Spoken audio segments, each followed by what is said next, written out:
Olá, gente boa, professor Leonardo Duarte. Chegamos neste módulo onde nós vamos falar exclusivamente sobre a configuração de sites. Sites aqui não é site da internet, tá? É sites dentro do Active Directory e vamos falar da replicação, ok? Então essa aula é muito importante, apesar dela ser teórica. Se você entender isso, você conseguiu resolver grande parte dos seus problemas dentro do Active Directory, principalmente na parte de replicação. Então preste bastante atenção nessa aula, ok? Vamos lá. Sites do Active Directory. Então, primeira coisa, o que são sites? Para que servem os sites dentro do Active Directory, né? Então, vamos lá. Os sites, eles representam a localidade geográfica dos computadores e da sua rede. Ou seja, os sites representam o endereçamento IP, ok? Então você usa os sites do Active Directory para ajudar o Active Directory na organização de endereçamento IP do seu ambiente, ok? Então veja esse cenário. Nós temos uma empresa que estamos simulando uma empresa que ela tem um escritório nos Estados Unidos e no Brasil, certo? A rede dos Estados Unidos é essa, 192.168.100.0 e a rede do Brasil é essa, 192.168.200.0. Então nós temos aqui duas redes, consequentemente nós temos dois sites, porque nós temos endereçamentos diferentes, ok? Então, os sites, eles são independentes do domínio, ou seja, você pode ter N sites por domínio, você pode ter vários sites por um único domínio só, não tem uma regra aqui, mas os sites eles são fundamentais para o devido funcionamento do Active Directory. Nunca esqueça isso, beleza? Então vamos avançar aqui. Os sites do Active Directory têm as seguintes funções. Então presta bastante atenção. Para que serve? Primeiro, para facilitar a autenticação do usuário do computador, determinando qual o servidor de AD mais próximo do usuário e da estação de trabalho. Então, quando uma máquina Windows liga, então olha só aqui, ó, vou desenhar. Então, vamos imaginar que nós temos aqui um Windows 10. Essa máquina é uma máquina Windows 10, ela está no domínio, correto? Ela pegou lá as informações de IP dele através do DHCP. Então, você configurou aqui nesse servidor um serviço de DHCP, beleza? Dentro do escopo de DHCP, lá dentro do escopo, tem uma configuração de DNS. Você faz essa configuração de DNS dentro do escopo do DHCP. Então, o que acontece? Quando essa máquina com Windows 10 ela liga, ela inicia, através daquelas configurações, essa máquina do Windows 10 ela vai verificar dentro da base de DNS desse servidor quais são os servidores de AD que estão ali dentro do DNS. Então, existe uma zona dentro do servidor do AD, que é uma zona onde se encontram os registros dos servidores DNS que estão lá dentro. Eu vou te mostrar isso na aula prática, beleza? Então, dentro dessa zona. Então, essa máquina procura dentro dessa zona específica quais são os servidores que estão lá dentro. Só que, se você não configurar os sites corretamente, o que vai acontecer? Presta bastante atenção. O que vai acontecer se você não configurar o site?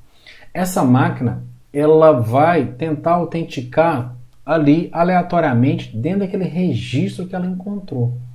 Então imagine o seguinte, que essa máquina está aqui na rede dos Estados Unidos e você não configurou o site direito, então ela pode correr o risco dela tentar autenticar nesse servidor que está aqui no Brasil, através de um link, através dos links, né, de MPLS, VPN que você fechou entre as unidades, etc. Então o que acontece? Se você não configurar corretamente, essa máquina vai ficar tentando autenticar. E qual o sintoma que você vai ver? Claramente, você vai ver que quando essa máquina começar a inicializar, a tela de Ctrl Alt Del vai demorar demais para aparecer. Vai demorar muito. Ou então quando o usuário logar, vai demorar muito para carregar o perfil do usuário, porque ele está ainda procurando, ele está tentando se autenticar. Então, os sites eles são fundamentais. Eu vou bater nessas regras de novo. Essa é a parte mais importante dentro do Active Directory, a configuração dos sites. Se você não fizer isso, o assistente não faz isso para você. Então, se você não fizer isso, o que vai acontecer? Você vai ter problema de autenticação e, segundo, você vai ter um outro problema sério, problema de replicação. Ou seja, os servidores de AD vão ter dificuldade de replicar um com o outro. Por quê? Por causa dessa má configuração de sites, vai demorar demais essa replicação. Você vai criar um usuário no servidor aqui do lado de cá, ele aparece do outro lado 6 horas depois, 12 horas depois, né? Ou seja, porque ele vai ficando ali na tentativa de replicação sem sucesso. Então, você vai aprender como fazer isso da melhor maneira possível, ok? Entendeu essa parte? Vamos para o próximo slide. Replicação. Então, duas situações. Então, o site serve para facilitar a autenticação e facilitar a replicação. Replicação. O Active Directory ele replica as informações de duas maneiras. Uma conhecida como intra-site, ou seja, dentro do mesmo site, e inter-site, entre os sites. Então, o que acontece? Quando você tem dois servidores, então um exemplo aqui, tem um servidor 1, servidor 2, ambos são do site dos Estados Unidos, nesse exemplo. Quando você criar um objeto aqui, você criou um usuário aqui, no servidor 1, depois de 15 segundos, né, depois de alguns segundos, esse servidor vai notificar esse servidor 2 que foi criado um novo objeto, e esse objeto ele é replicado aqui dentro, depois de 15 segundos, ok? Então esse processo demora 15 segundos, entre os servidores que estão no mesmo site. Quando você tem servidores espalhados em sites diferentes, o padrão é 3 horas. Então você vai criar um usuário aqui, depois de 3 horas, esse usuário vai aparecer aqui, do outro lado aqui, tá? Então, essa replicação entre os sites nós chamamos de intersite. A replicação dentro do mesmo site nós chamamos de intrasite, ok? Então é importante você entender isso aqui. Esse professor, aí talvez venha a sua primeira dúvida. Professor, eu não posso diminuir esse tempo? Claro que pode. Esse tempo você precisa diminuir. Por quê? Porque a Microsoft colocou 3 horas como um tempo padrão. Porque antigamente os links de internet eram lentos. Você tinha lá você tinha o frame relay, tinha links que a velocidade não eram tão rápido quanto hoje. Então você não precisa mais deixar uma replicação entre sites diferentes de 3 horas. Você pode diminuir isso drasticamente. Até porque a replicação dos objetos também, antigamente o AD ele replicava todo o objeto. Ou seja, se alterava o endereço, mas ele atualizava, por exemplo, se você alterava o endereço do usuário, mas era replicado toda a informação do usuário. Hoje não, você alterou o endereço, é replicado apenas aquele endereço, beleza? Então a replicação agora ela está mais inteligente, feita através de metadado que nós falamos, beleza? Vamos lá. O KCC, né, é um serviço, na verdade assim, ele é um processo que executa dentro do Active Directory, ele é executado em cada servidor, né, que ele identifica automaticamente a topologia de replicação mais eficiente para a sua rede, com base nas informações que você configurou no site. Ou seja, se você não configurou as informações no site, o KCC o que ele vai fazer? Não vai funcionar o quê? Corretamente. Tá? Então não adianta nada você ter esse processo que olha a topologia mais inteligente para o seu ambiente, mais eficiente, se você não configurou corretamente o site. Então o que acontece? O KCC regularmente recalcula a topologia de replicação para ajustar as alterações de rede que vierem a ocorrer, né? Então, essa é a missão do KCC, beleza? Aí você tem um cara que é muito importante, que nós chamamos de bridgehead. O bridgehead é um servidor responsável para cada site. Então, em cada site você tem um bridgehead. O bridgehead, como é que ele funciona? Funciona dessa maneira. O bridgehead é um ponto de contato no site que será usado para replicação entre os sites. Vou dar um exemplo. Você criou, então você tem um DC01.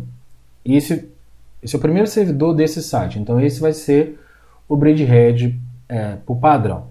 Então você criou um usuário aqui, né? Vamos lá, criou o usuário aqui. 15 segundos, ele replicou para cá. Legal. E a replicação para o lado de lá? Então o que acontece? O KCC vai ajudar nesse processo. Então esse servidor vai notificar através do KCC, né? Aqui, vai notificar o servidor do lado de lá, mas vai ser o 3 ou vai ser o 4? Lembra? Em cada site existe um bridgehead default. Geralmente é o primeiro de cada site, tá? O KCC já faz a seleção usando o primeiro de cada localidade. Então o que vai acontecer? Vamos supor que o primeiro foi o 3 aqui mesmo. Então esse 01, através do KCC vai usar esse mecanismo e vai notificar o 3. O 3 vai criar o usuário, né? O usuário vai ser replicado para cá, e depois de 15 segundos, esse servidor aqui vai criar o usuário aqui também. Então, funciona dessa maneira o processo, tá? Então, o bridgehead é justamente isso. O servidor é o ponto de contato em cada uma das localidades, beleza? Vamos lá, vamos avançar aqui. Deixa eu pegar aqui isso. Global, catálogo global, né? Um servidor de catálogo global, ele é criado automaticamente quando você inicia a instalação do AD. Então, o que o catálogo global ele faz? Ele armazena uma cópia full de todos os objetos do seu domínio e uma cópia parcial de outros domínios, tá? Por padrão, é recomendado que todos os servidores sejam um catálogo global. Sim, você pode, por padrão, é ideal que cada servidor seja um catálogo global. Por quê? Porque ele armazena uma cópia full de todos os objetos do domínio.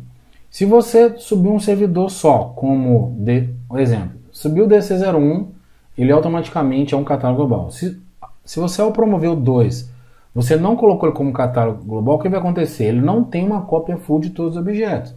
Então, de certa maneira, a autenticação vai acabar sobrecarregando o 1, porque o 2 não tem a cópia de todos os objetos.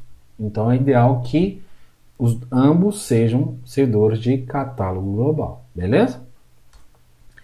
Monitorando a replicação. Existem várias ferramentas, várias coisas que você pode utilizar para monitorar a replicação. Então, nesse curso eu vou mostrar essas ferramentas, tá? Algumas dessas ferramentas. Então, o monitoramento da replicação do AD é realizado através de um conjunto de ferramentas, scripts, se tiver script, etc. Você pode usar o Event Viewer, o Replimon, ele era disponível no Windows Server 2003. Você tem o RapidMin, muito utilizado, tem o DCDiag, tem o RapDiag, tem o Active Direct Replication, Status Tool. Então você tem essas ferramentas que eu vou mostrar na parte aí das ferramentas, beleza? Então, ficou alguma dúvida? Espero que você tenha entendido essa aula. Essa aula é fundamental para que você possa entender a parte teórica do Active Direct, beleza? Então, nos vemos na próxima aula. Um grande abraço, até mais. Valeu!